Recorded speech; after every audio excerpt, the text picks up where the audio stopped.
Napenda kususia hotuba kutokana na kubanwa. Nianze na mwenyekiti, katibu, ni naibu katibu, kiongozi mstaafu wa UVCCM anayesema kwamba tukiudharau mwenge tutapata tabu sana. Nyinyi mmemdharau Mwalimu Nyerere na bado mna survive, itakuwa sisi kudharau mwenge? Mmedharau misingi mingi sana ya Mwalimu Nyerere ambayo aliiweka katika nchi hii. Mnalinda mwenge badala ya kulinda azimio la Arusha ambalo lilikuwa na misingi mizuri kabisa kwa ajili ya kuwa na viongozi bora wa nchi.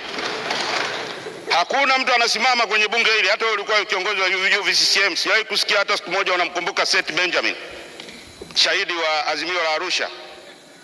Mnatetea vitu vyepesi tu, mnasimama ndani. Unasema lazima tukimbize mwenge kwa sababu upo kwenye ngao. Kwenye ngao kuna jembe na nyundo na pembe ya ndovu.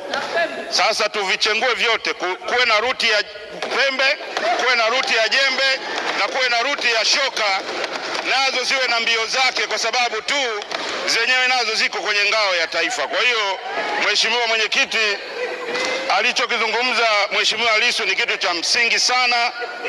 Nembo za taifa zinaeleweka na tunatakiwa kuziheshimu, tusipotoshe kama tulivyopotosha mambo mengine huko nyuma.